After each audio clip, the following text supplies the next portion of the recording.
అందరికీ నమస్కారం. దక్షిణాయనం వర్ష ఋతువు శ్రావణమాసం కృష్ణపక్షం బుధవారం విష్ణుమూర్తిని విశేషంగా ఆరాధించాలి. ఎవరికైతే రాహుదోషం ఉంటుందో, ఎవరికైతే జన్మజాతకంలో రాహుకేతు దోషాలుంటాయో వారు దుర్గాదేవి నామస్మరణ చేయడం వలన దోషాలు తగ్గుతాయి. అదేవిధంగా గణపతి దర్శనం కూడా విశేష ఫలితాలను ఇస్తుంది. అయితే ఈరోజు మంత్రబలంలో భాగంగా అందరూ కూడా ఓం దుం దుర్గాయై నమః, ఓం దుం దుర్గాయై నమః, ఓం దుం దుర్గాయై నమః అనే నామాన్ని జపించాలి. ఈ నామాన్ని జపించడం వలన రాహుకేతు దోషాలు తొలగడమే కాకుండా దుర్గాదేవి అనుగ్రహం ప్రాప్తిస్తుంది. ఈరోజు దగ్ధయోగం. దగ్ధయోగం అంటే పూర్వ నిర్ధారిత దోషాలు అన్నమాట. చాలామంది దగ్ధయోగంలో జన్మిస్తే సమస్యలు ఉద్భవిస్తాయి అంటూ ఉంటారు. కానీ ప్రకృతి నుండి ప్రాప్తించే ముహూర్తానికి ఎటువంటి దోషాలు కూడా అంటవట. మనం నిర్ణయించుకున్న వాటికి మాత్రమే దోషాలు మరియు దగ్ధయోగం అనేది ఉంటుంది. అంటే ముందు నుండి ఏదైనా జాతకాలు చూసి ఎవరికైనా గృహప్రవేశాలు, పెళ్ళిళ్ళు, బ్రహ్మోపదేశాలు, శుభకార్యాలు లాంటి వాటికి మనమే ముహూర్తాలు నిర్ణయిస్తాం. దానికి దగ్ధయోగం లేకుండా చూసుకోవాలి. దగ్ధయోగంలో మనం ఏర్పరచుకున్న ముహూర్తాలు, పనులు అనేవి ఎప్పటికీ జరగవు. అయితే ప్రకృతికి సంబంధించిన వాటికి మాత్రం దగ్ధయోగం వర్తించదు. దగ్ధం అంటే దహించేది అని అర్థం.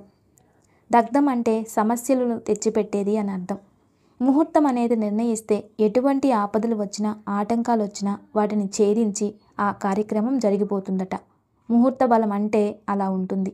చాలామంది పెళ్ళైన తర్వాత ఏదైనా జరిగితే పెళ్లి ముహూర్తం బాగాలేదు, అందుకే ఇలాంటి కష్టాలు వచ్చాయి అంటూ ఉంటారు. కానీ అలాంటిదేమీ ఉండదట. నిజం చెప్పాలంటే వివాహ ముహూర్తం బాగాలేదు అన్నప్పుడు అసలు పెళ్ళే జరగదట. ఏదో ఒక అనర్థం జరిగి ఏదో కారణంగా పెళ్ళి ఆగిపోతుందట. అంటే వివాహ ముహూర్తం అటువంటి ప్రభావాన్ని చూపిస్తుందట. ముహూర్త నిర్మాణం అనేది అంటే ఏ ముహూర్తం పెట్టినా జన్మ లగ్నానికి అష్టమ లగ్నం ముహూర్తంగా పెడితే ఖచ్చితంగా సమస్యలు వస్తాయట. మనం పెట్టుకున్న ముహూర్తాలకు మాత్రమే ఆ ప్రభావం ఉంటుందట. అయితే అనుకోకుండా మన ఇంటికి అతిథులు రావడం లేదా పిల్లలు పుట్టడం, ఇలా ఏదైనా ప్రకృతి అందించే వాటికి ఈ దగ్ధయోగం వర్తించదట. ఇంట్లో ఏదైనా శుభం జరిగితే శుభంగానే భావించాలి. కానీ నక్షత్ర దోషాలు, లగ్న దోషాలు ఉంటే పరిష్కారం చేసుకోవచ్చట. దగ్ధ లగ్నంలో స్వర్గస్థులైనా కూడా దానికి దగ్ధయోగం ఉండదట. ఇలా ఇంకా ఏదైనా యోగంలో జన్మిస్తే ఆ యోగం వలన ఏదైనా సమస్య ఉంటే ఆ గ్రహాల యోగాన్ని బట్టి దానికి పరిష్కారం చేసుకోవాలి. కాబట్టి దగ్ధయోగం అనేది మనం నిర్ణయించుకున్న ముహూర్తాలకు మాత్రమే ప్రభావం చూపిస్తుంది అనేది అందరూ గమనించాలి. ఇక ఈరోజు మంచి మాట. మన జీవితంలో ఏది లాభం? విద్యా లాభమా, ధన లాభమా, కీర్తి లాభమా, ఆరోగ్య లాభమా, ఐశ్వర్యమా, కుటుంబమా, ప్రేమ, ఇలా ఎన్నో ఉన్నాయి. వీటిలో ఏది లాభం అనుకోగలం కదా? నిజానికి అన్నీ బాగుండాలనే కోరుకుంటాం. కానీ నిజమైన లాభం ఏంటి అంటే అది జీవితం. మనం ఎన్ని రోజులు బ్రతికాం, ఎలా బ్రతికాం, ఎంత తృప్తిగా బ్రతికాం అనేది నిజమైన లాభం. అలాగే ఏ ఒక్క లాభం పైన మన దృష్టి పెట్టినా కూడా మిగిలినవి అన్నీ కూడా కోల్పోవలసి వస్తుంది. కాబట్టి జీవిత లాభాన్ని ఎవరైతే కోరుకుంటారో వారికి మిగిలినవన్నీ కూడా ప్రాప్తిస్తాయి. అంతేకాకుండా జీవితంలో ప్రేమతో ఉండడం, క్షమా మనోభావంతో ఉండడం, అన్ని పరిస్థితులను అర్థం చేసుకొని ముందుకెళ్ళడం అనేది జీవిత లాభం. ఇక నేటి ఆలయం అద్భుతం. కళ్యాణ ప్రాప్తి కోసం ఈ ఆలయాన్ని దర్శించడం వలన కళ్యాణం వెంటనే జరిగిపోతుందట. ఇది మన తెలుగు రాష్ట్రాలలో దక్షిణ భారతంలో అద్భుతమైన దేవాలయం. వివాహానికి సంబంధించిన దేవాలయం. ఎంతో స్థానబలం ఉన్న శైవ క్షేత్రం. ఇక్కడ పార్వతీ పరమేశ్వరులు ఇద్దరు కూడా విశేషంగా దర్శనమిస్తూ ఉంటారు. ఈ దేవాలయంలో వెళ్ళి ఎవరైతే కళ్యాణోత్సవం జరిపిస్తారో వారికి త్వరలోనే వివాహం జరిగిపోతుందట. దీనికి ఎన్నో ఉదాహరణలు ఉన్నాయి. అంతేకాకుండా ఇది భక్తుల నమ్మకం. కొందరికి సందేహం వస్తుంది, ఎన్ని పూజలు వ్రతాలు చేశాం, వివాహం కాలేదు, కానీ అక్కడికి వెళ్ళి రాగానే వివాహం అవుతుందా అనుకుంటూ ఉంటారు. అందుకే స్థానబలం అనేది ఒకటి ఉంటుంది. కొన్ని ప్రకృతిలో విశేషమైన కేంద్ర బలాలు ఉంటాయి. వాటినే స్థానబలాలు అంటారు. ఆ స్థానంలో ఉన్న దేవాలయానికి ప్రకృతిని కంట్రోల్ చేసే శక్తి ఉంటుందట. కాబట్టి అక్కడికి వెళ్ళి మనం ప్రార్థిస్తే అవి ఆ దేవాలయం ప్రకృతిలోకి పంపించి మనకి సాయం చేస్తుంది. అప్పుడు ప్రకృతి మనకి సహకరించి ఆ పని జరిగేలా చేస్తుందట.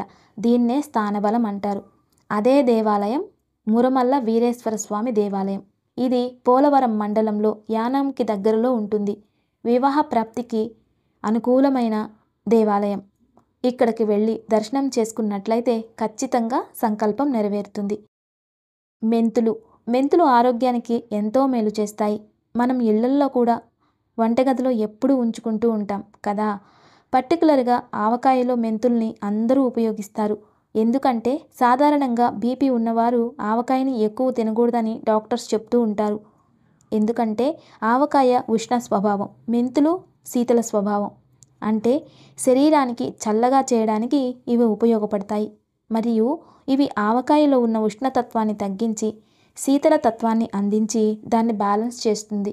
వీటిని రాత్రిపూట నీళ్ళల్లో నానబెట్టి ఉదయాన్నే ఆ నీటిని తాగుతూ ఉంటే హైపర్ బీపీ తగ్గుతూ వస్తుంది. అంతేకాకుండా షుగర్ను కూడా తగ్గిస్తుంది.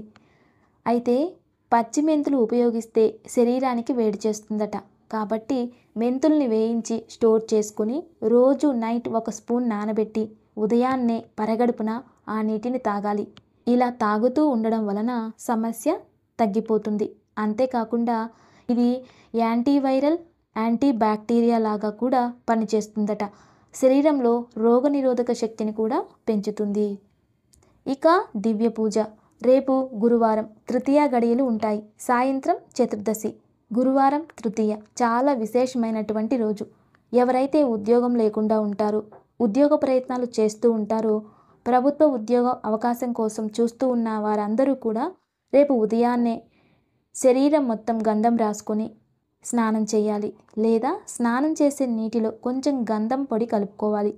తర్వాత మేడి చెట్టు దగ్గరకు వెళ్ళి ఒక రాగి చెంబుతో నీళ్లు తీసుకెళ్ళి మీ సంకల్పం చేసి 2 చేతులతో ఆ చెట్టును స్పృశించి మీ సంకల్పం చేసుకుని ఆ నీటిని చెట్టు మొదలలో పోసేయాలి. ఇలా చేయడం వలన ఖచ్చితంగా మీ సంకల్పం నెరవేరుతుంది. నేటి ఆలయ దర్శనం. ఈరోజు బుధవారం గణపతిని విశేషంగా పూజిస్తాం కాబట్టి ఐశ్వర్యాన్ని అందించే విశేషమైన గణపతి ఆలయ దర్శనం చేసుకుందాం. మన అందరికీ గణపతి నామాలలో ఎన్నో విశేషమైన నామాలను వింటూ ఉంటాం. దుర్గా గణపతి, లక్ష్మీ గణపతి అని, విద్యా గణపతి అని ఇలా అనేక విధాలుగా పూజిస్తూ ఉంటాం. అయితే మహారాష్ట్రలో పంచగణపతి దేవాలయాలు ప్రసిద్ధం. అందులో శ్రీమంత గణపతి అని ఎప్పుడూ ఆభరణాలతో చాలా ఆనందంగా దర్శనమిస్తూ ఉంటారు ఆ గణపతి.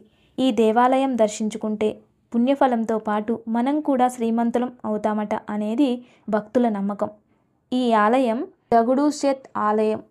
సకల విఘ్నాలను నివారించి విజయాలను అందించే వినాయకుడు తొలి పూజలు అందుకొని అనుగ్రహిస్తాడు. ఆ ప్రసన్న వదనుడి చల్లని చూపులు ఎల్లవేళలా మనల్ని కాపాడుతాయి. చిన్నారులకు విద్యాబుద్ధులను ప్రసాదించే ఆ బొజ్జ గణపయ్యను భక్తి శ్రద్ధలతో ఆరాధిస్తే సకల శుభాలు మన గుమ్మానికి తోరణాలై మనల్ని సంతోషపడేలా చేస్తాయి. ఇది మహారాష్ట్రలోని పూణేకి 50 కిలోమీటర్ల దూరంలో గల రంజన్గావ్ గ్రామంలో కొలువుదీరిన గణపతి దేవాలయ విశేషాలను తెలుసుకుందాం. ఈ దేవాలయం 9-10వ శతాబ్దాల మధ్య నిర్మించబడింది. పేష్వాల కాలంలోని దీని ప్రధాన దేవాలయం నిర్మించినట్లుగా తెలుస్తుంది. సూర్యకిరణాలు నేరుగా ప్రధాన విగ్రహంపై పడేలా ఈ దేవాలయం నిర్మించబడింది. 8 ఇతిహాసాల్లో చెప్పబడిన అష్ట వినాయకులలో చివరిదైన ఈ రంజన్గావ్ దేవాలయం అత్యంత మహిమాన్వితమైనది. రంజన్గావ్లోని మహాగణపతి విగ్రహం వినాయకుడి అత్యంత శక్తివంతమైనటువంటి ప్రతిరూపం. ఈ రూపాన్ని ఆవాహన చేసిన తర్వాత శివుడు త్రిపురాసురుడు అనేటటువంటి రాక్షసుడిని సంహరించారు. కాబట్టి త్రిపురారి వాడే మహాగణపతి అని కూడా పిలుస్తారు. త్రిపురాసురుడి సంహారంలో విఘ్నాలు ఎదురవుతూ ఉండడంతో సాక్షాత్ మహాశివుడే ఇక్కడ వినాయకుణ్ణి ఆరాధించారు అని స్థల పురాణం చెబుతుంది. స్వయంభూగా వెలిసిన స్వామివారు గర్భాలయంలో మహా ఆకృతిలో దర్శనమిస్తారు. దుస్వప్నాలలో తల్లడిల్లేవారు కాస్తంత దుర్వాన్ని సమర్పిస్తే ఆ పీడకలలన్నీ కూడా దూరమైపోతాయట. ఇక్కడ స్వామివారికి ఉదయం 7 గంటలకు అభిషేకం, మధ్యాహ్నం 12 గంటలకు మరియు రాత్రి 7 గంటలకు మహాహారతి వైభవంగా జరపబడతాయి. అభిషేకం అనంతరం శోభాయమానంగా అలంకరించబడిన స్వామివారి దివ్యమంగళ స్వరూపాన్ని తిలకించడానికి 2 కళ్ళు సరిపోవు అనడంలో అతిశయోక్తి లేదు. పురాణాల కాలం నుండి వినాయకుడు ఇక్కడ ఒక చెట్టు కింద కొలువుదీరి ఉండేవాడు. సుమారు 100 సంవత్సరాల క్రితం దేవాలయం పునర్నిర్మాణం జరిగింది. విద్య, ఉద్యోగం, వ్యాపారాభివృద్ధి, వివాహం, సంతానం మొదలైన ధర్మబద్ధమైన కోరికల కోసం రంజన్గావ్లోని శ్రీ మహాగణపతిని భక్తి శ్రద్ధలతో దర్శించుకుంటే అవి నెరవేరి సకల శుభాలు కలుగుతాయని భక్తుల నమ్మకం. కాబట్టి అందరూ స్వామివారిని దర్శించుకుని స్వామివారి కృపకు పాత్రలు కావాలని కోరుకుందాం. ఇక ఈరోజు దివ్యమైన యోగక్షేమం. కుటుంబ సభ్యుల్లో కోపం తగ్గేందుకు ఈరోజు సాయంత్రం మినప్పిండితో చేసిన ప్రమిదల్లో దుర్గాదేవి ముందు దీపారాధన చేసి పూజించాలి. పూజించే సమయంలో మినుములను చేతిలో పట్టుకుని ఎవరికైతే కోపం ఉందో వారి పేరును మనసులో స్మరించుకుని వెలుగుతున్న దీపంలో వేయాలి. నమస్తే. Thanks for watching.